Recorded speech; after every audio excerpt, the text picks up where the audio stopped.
We're getting ready to begin another episode of the Intelligence Assessment with Kevin Shipp.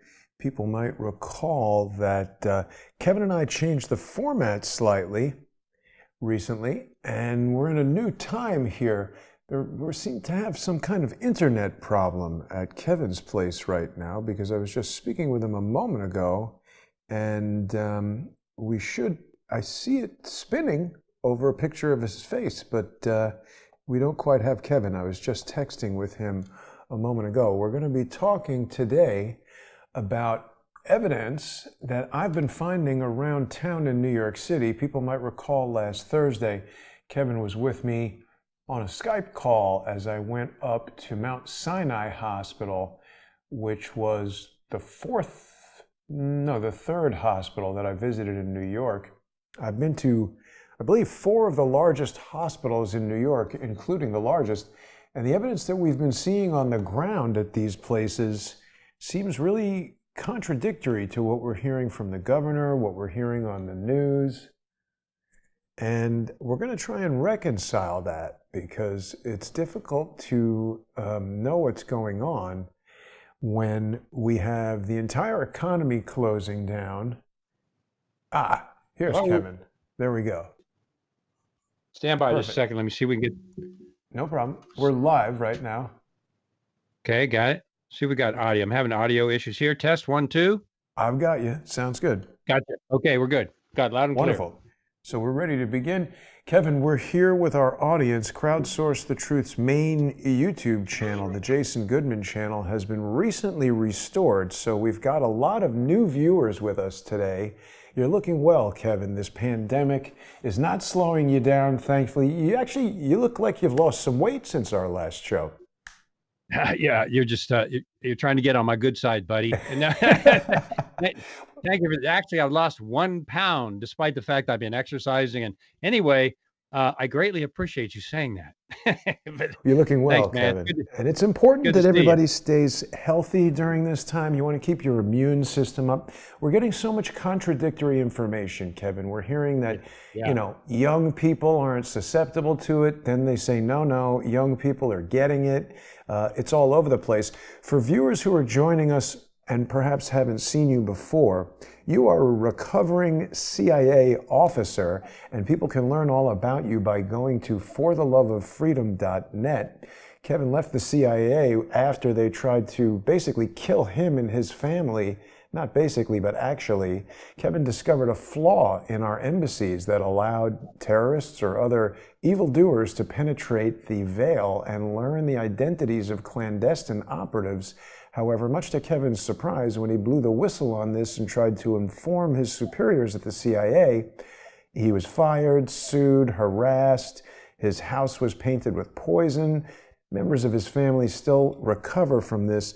You can read all about his ordeal in Kevin's book, From the Company of Shadows, and you can purchase that on his website.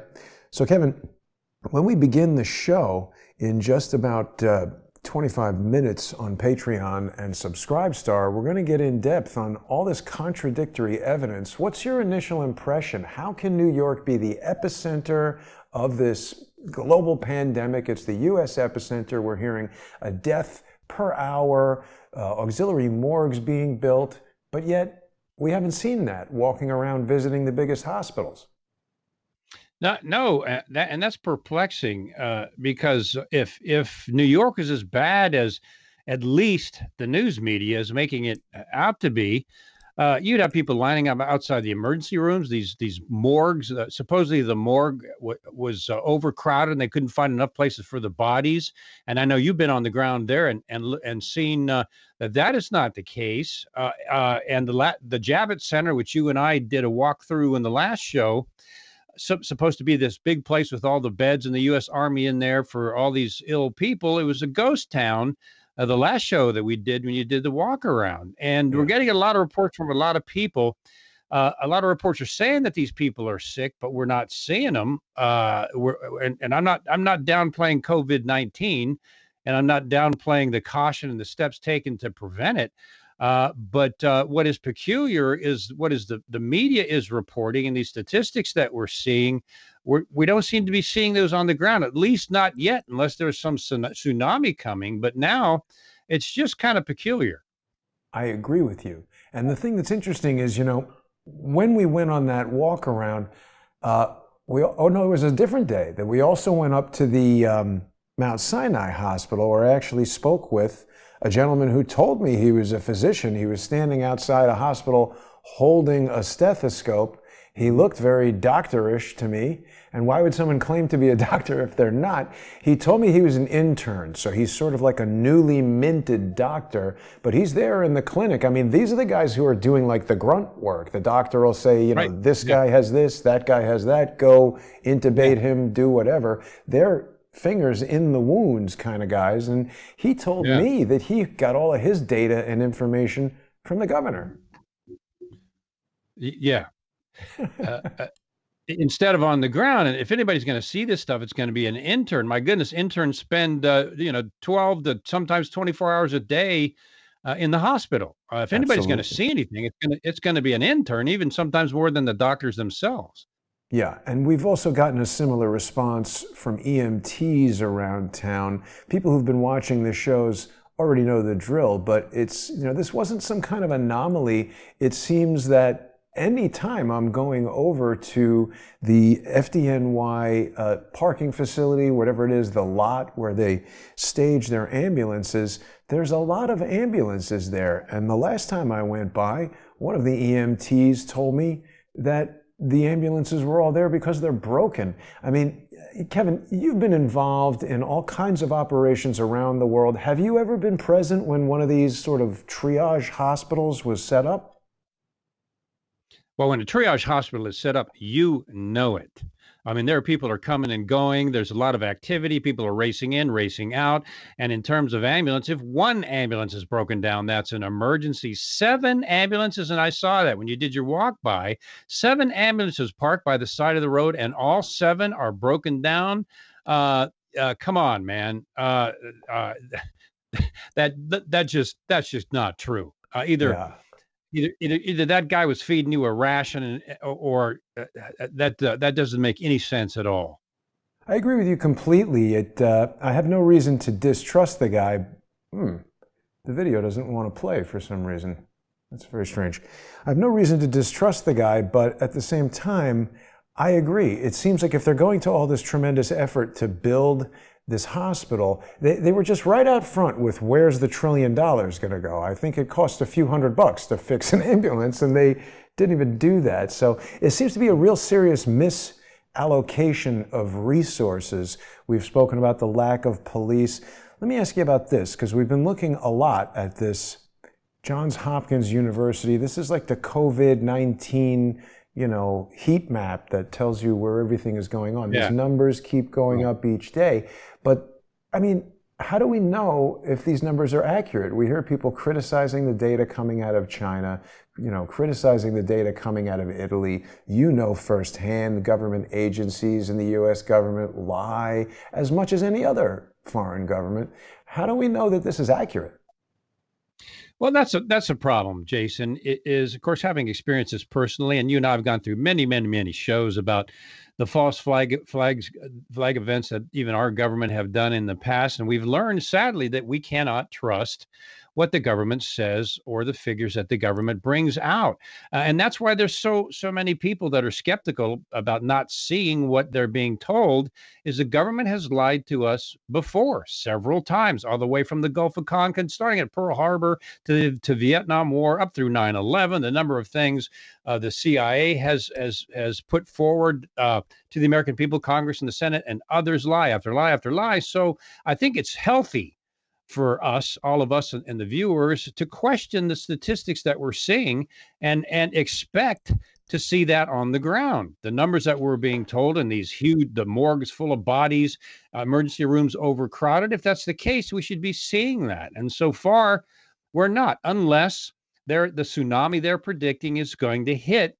But it doesn't, at this point, to be any more than the regular influenza.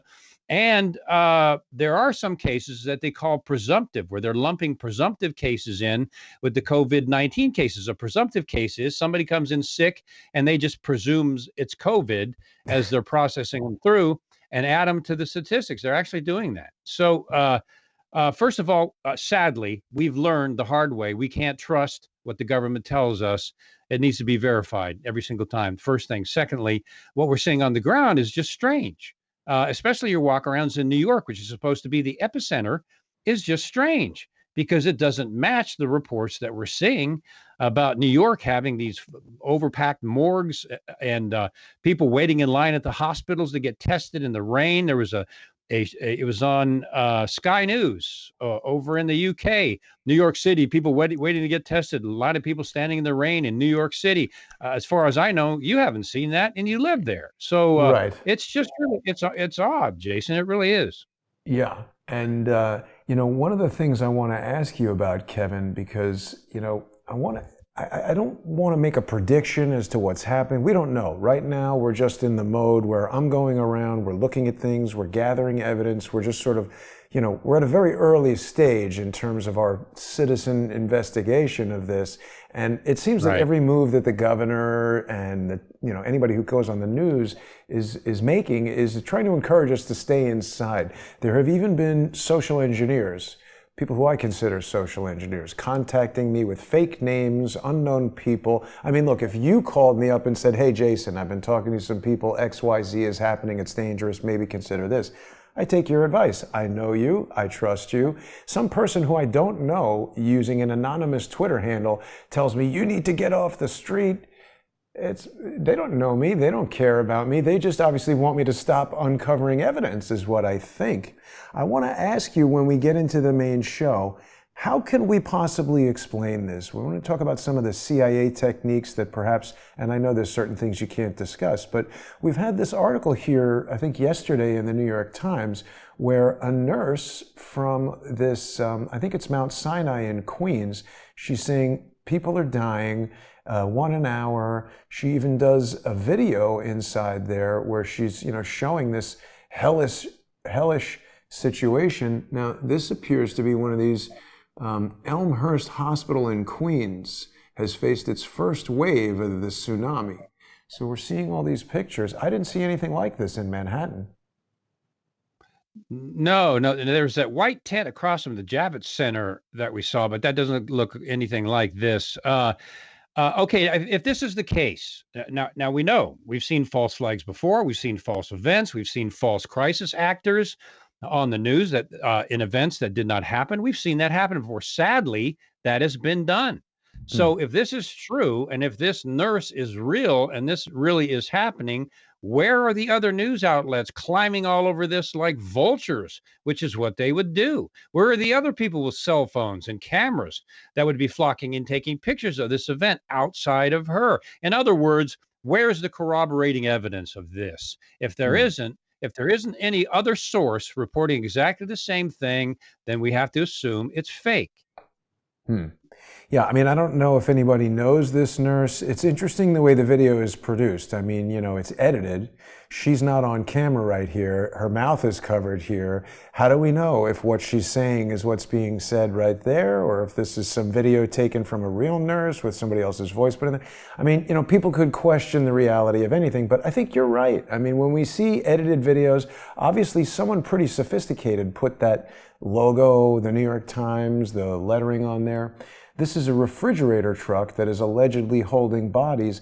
One thing I want people to be aware of is that when they say the morgue in a hospital is overwhelmed, I've learned that that's not the same as the city morgue. The medical examiner controls the city morgue, and when I spoke with the public information officer for the medical examiner, she confirmed that they are, in fact, building a makeshift morgue over there, but not because they're overwhelmed. She reiterated they are not overwhelmed. They're doing this as a standard practice, as a precaution, as a result of the governor announcing a citywide medical emergency. So we're only about 15 minutes away from our sponsor exclusive show on patreon.com/Kevin_Shipp. patreon.com/crowdsourcethetruth, and it's also available to viewers on Subscribestar. We're going to go through a couple of these things kind of like piece by piece, Kevin, and we'll talk about some of these historical cases, like that young girl who was supposedly an Iraqi nurse who was crying in front of Congress. Obviously, when people saw that, it was very compelling, and it was difficult to come out and even question it, but it is possible that this is some propaganda created by the New York Times. Could this be Smith-Mundt modernization at work? It certainly could be, and without any corroborating evidence, that's a conclusion that can be, I think, reached in a valid way if there's nothing to corroborate what this so-called nurse is saying. And if there isn't, then we got to question its validity. Yeah. And we've also been hearing a lot about these ventilators. Now, granted, it looks like a complicated piece of equipment, but, there's other states in the United States that maybe aren't having the number of deaths. It seems to me these ventilators could be shipped in a matter of days, and I feel like we've been hearing about them for 2 weeks. How long does it take to manufacture these things? How many are there around? Do they have any plans whatsoever for any kind? I mean, it's not like this is some alien landed and did something we've never heard of before. The governor, Andrew Cuomo, is the same guy who allowed St. Vincent's Hospital to close. So how could he allow the city to go to such a reduced medical capacity and now be making all this nonsense? I want to learn more about who owns the Javits Center. Where is that money going? Is this a cash grab, Kevin?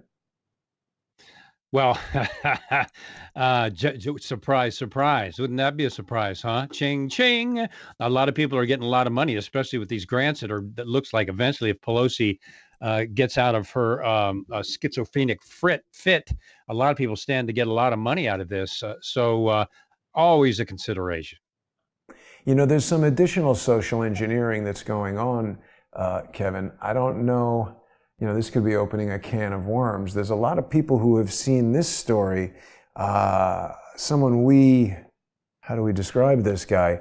George Webb has put out a video in which he claims that one of the athletes from the military World Games that were happening in Wuhan, China, just prior to this, according to George Webb, this Maciej Benassi is patient zero. I don't know how he arrived at this information, but apparently it's causing a stir in China. I happen to know for a fact that George Webb has put out completely false information in the past. I don't know if he does that because he's incompetent or drunk or deliberately trying to mislead people, but do you know anything about this patient zero, or can you imagine how George Webb would magically have the information that the entire medical infrastructure of the world does not? I doubt it. He's creating problems. But we're just about ready to transition over to our sponsor exclusive show, Kevin. And Dr. Smith specializes in medical simulations, according to Razor Queen. That's really interesting. Yes, and Holly is telling us that Amazing Polly is exposing the connections between some of these people. That's true. I mean, Amazing Polly did a whole video talking about the foundations that are funneling money. Haven't even gotten into Bill Gates yet, but what we'll do is when we get over to the sponsor exclusive show, I'll do a little bit of shutting up and let you do a little bit more talking, but we'll see everybody there in 10 minutes, Kevin. I'm looking forward to your analysis. Looking forward to it. Hello, everybody. Thanks for joining us. We'll see you guys there. Thanks for watching.